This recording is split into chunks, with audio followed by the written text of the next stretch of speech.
I'm with the Indianapolis Foundation, and I'll be walking you through Indy Summer Youth Programs 2025 funding opportunities. So, the Summer Youth Program Fund is a collaborative effort by 9 Indianapolis funders to ensure that Marion County youth have access to safe and enriching summer programs. We support a wide variety of summer programs for youth ages 4 to 24, everything from traditional overnight camping experiences to a week-long art camp to a day camp at your local community center to teen employment programs. We were established in 1995.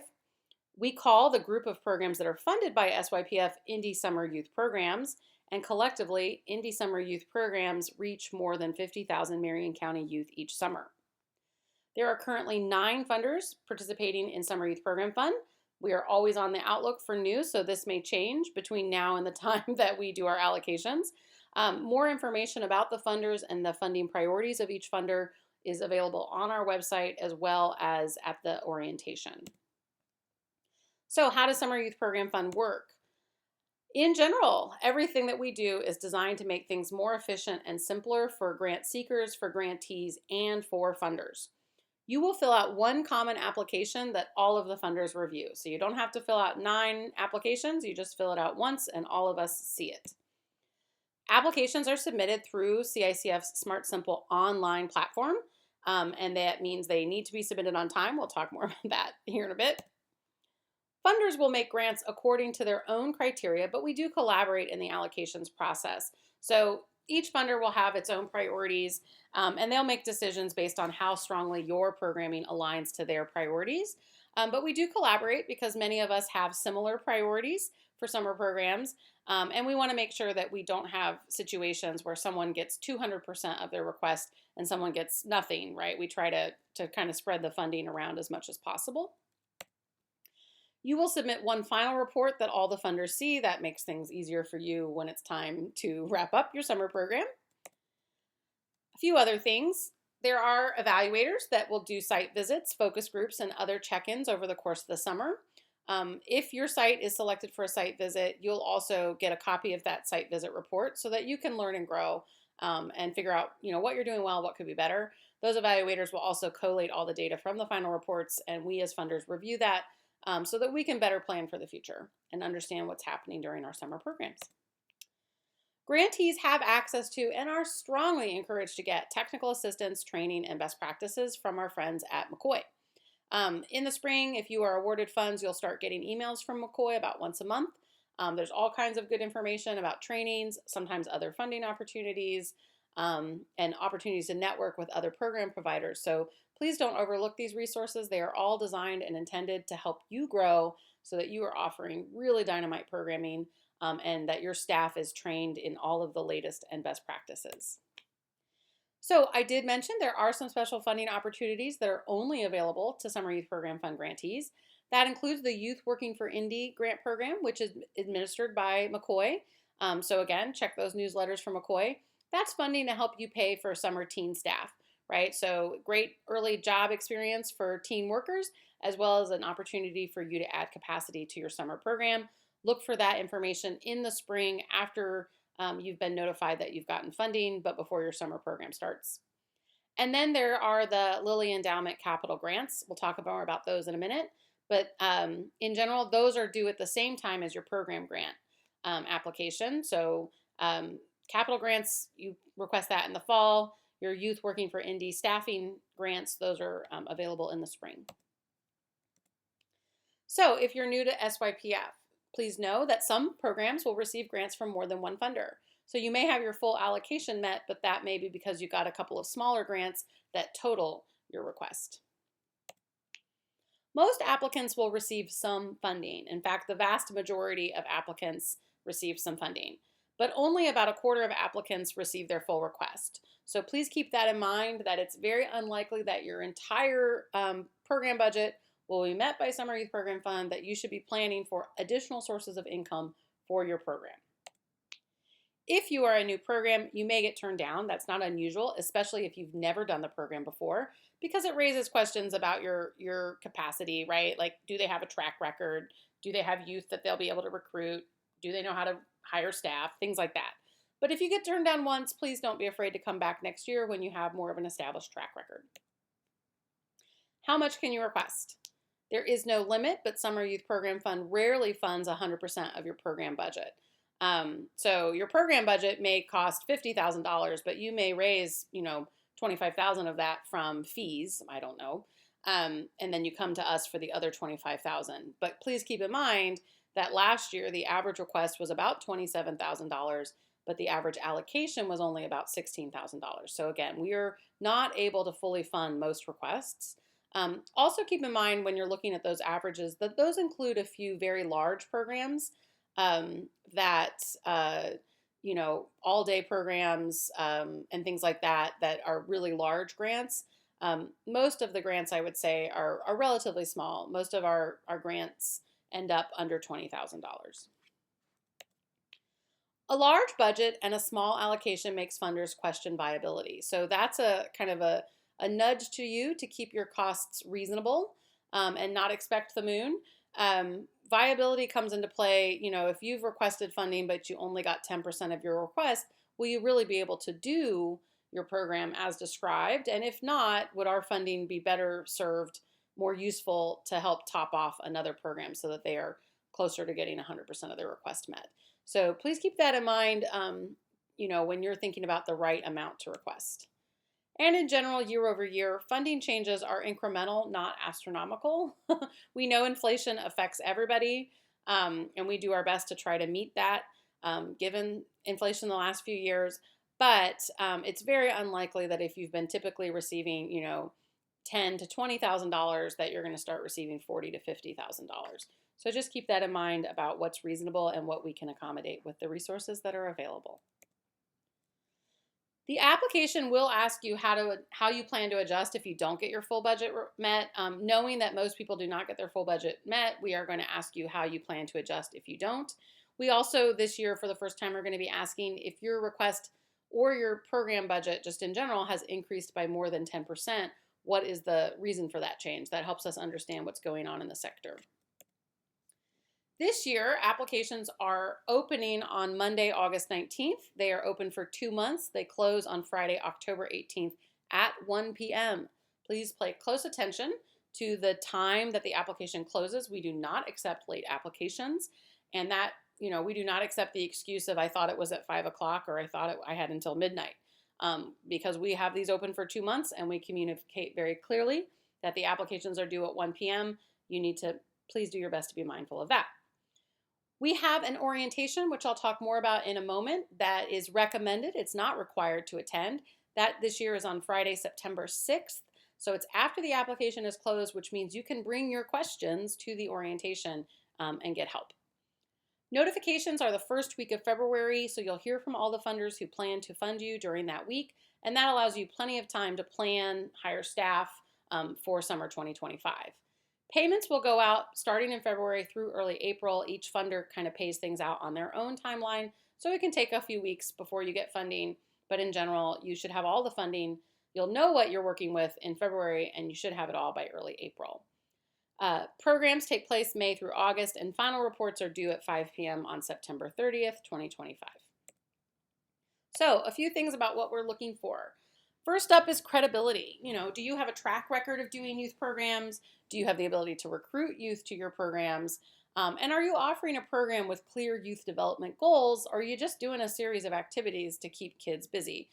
We want to fund programs that have, goals, and the activities are aligned to those goals, and there's a plan for how you kind of measure whether you've met those goals. Those are all best practices in youth development, and we prioritize that when we're reviewing applications. We're also looking at capability. Do you have the staff and training to keep kids safe? In fact, keeping kids safe is probably the number one thing we're going to be thinking about when we're looking at your application. Do you have a facility or access to a programming site, right? We understand that you may not have a building, or you may not have a building that is the right, space to do summer programming. So then we're looking at, do you have the right partnerships in place that will provide access to space to do your summer programming as you've described it in your application?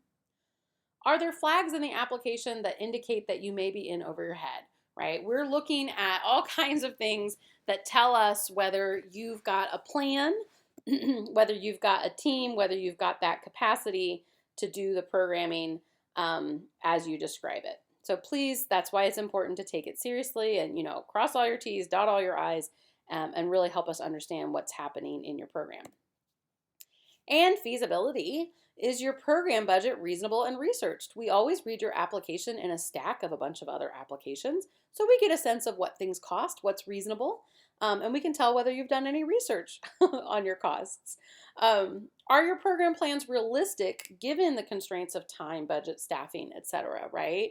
So we're really looking to see, is this actually feasible what they're proposing to do given the resources that they have, how many kids they're planning to serve, right? Like if they say they're going to do 100 kids, will that be a good experience for 100 kids because they're stretching themselves too thin? Those are the kinds of things that we're looking at. And importance. Do you make a compelling case for why this programming should take place, right? This is a competitive process. We want to make sure that we understand why, who are the kids you serve, why this programming is urgent and necessary for those kids, and, why you're the right organization to do that programming. And then we're also, one thing we see is, is it obvious that you've done an environmental scan to ensure that you're not duplicating something that already exists? There are more than 700 youth organizations in Indianapolis. And so we want to make sure that you, again, have kind of made the case for why your programming, given this, very diverse set of organizations doing programming for youth, that this is really urgent programming. A few tips. Describe your summer program thoroughly. In general, the funders do not do interviews or meetings with you. We are making a decision based on your application, as well as, frankly, looking at your final reports and how things went in prior years. So help us visualize what happens during the programming. What are your goals? Who do you serve? What is the flow, right? Not only does that help us understand what we're being asked to fund, it also indicates that you've really thought through these things, right? It helps demonstrate your credibility and feasibility. Don't write your application for a funder. Just describe your program as you plan to do it, and the funders will determine whether it's aligned to their funding criteria. Research your budget costs so that they are realistic and reasonable.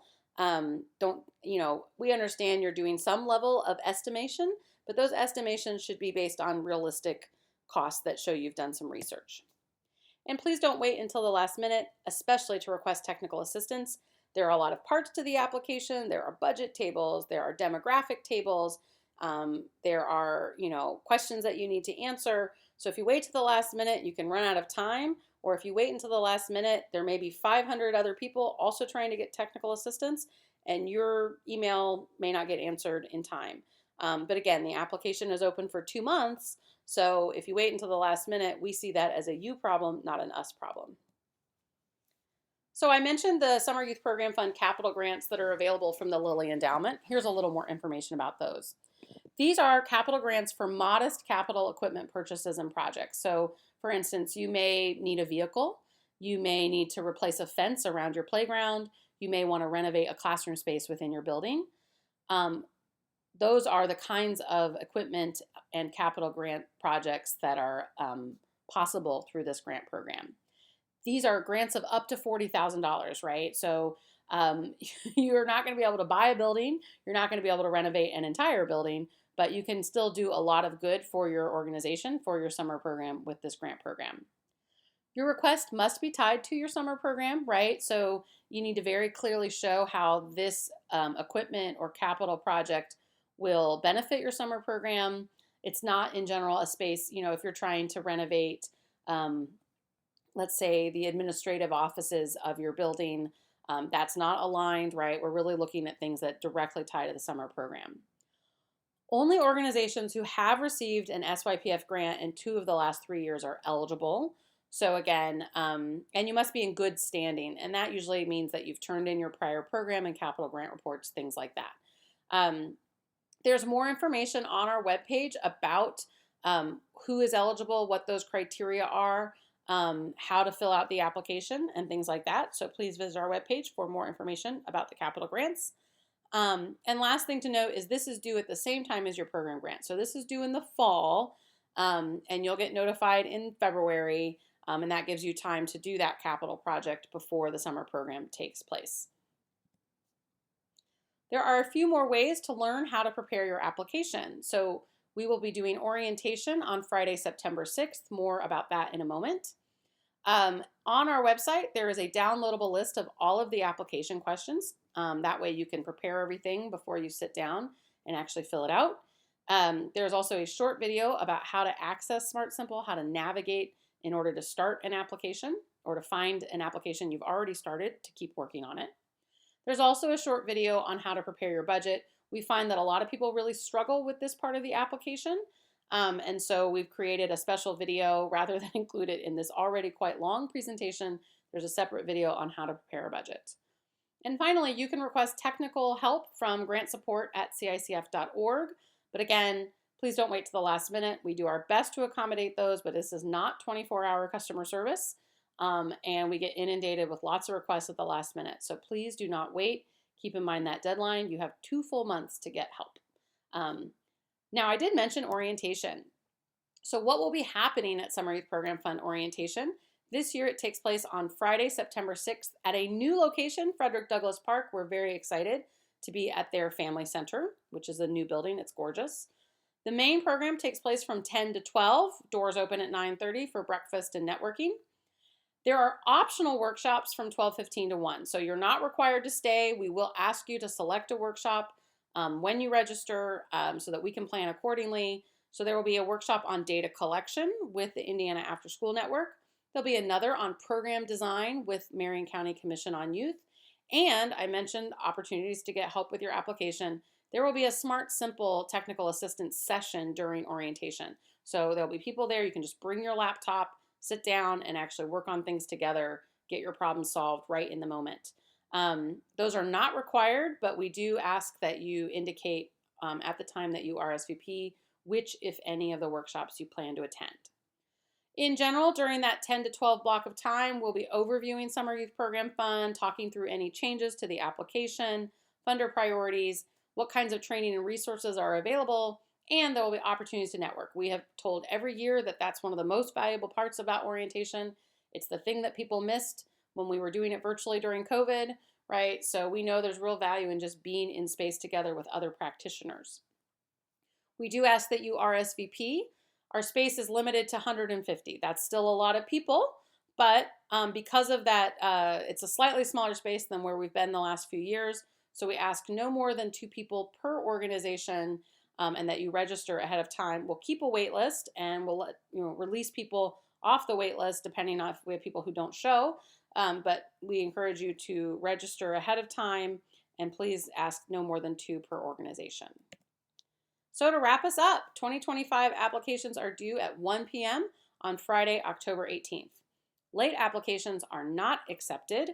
So please, please, please don't wait to the last minute to request technical assistance. You waiting until the last minute does not constitute a good rationale for an extension. There are plenty of other people who manage to get their stuff done on time. It's a competitive process. So please, please, please keep that in mind. If there's a, tornado hits Indianapolis and there's a system-wide failure, of course we'll do an extension. But pretty much anything else is you need to just be on top of things.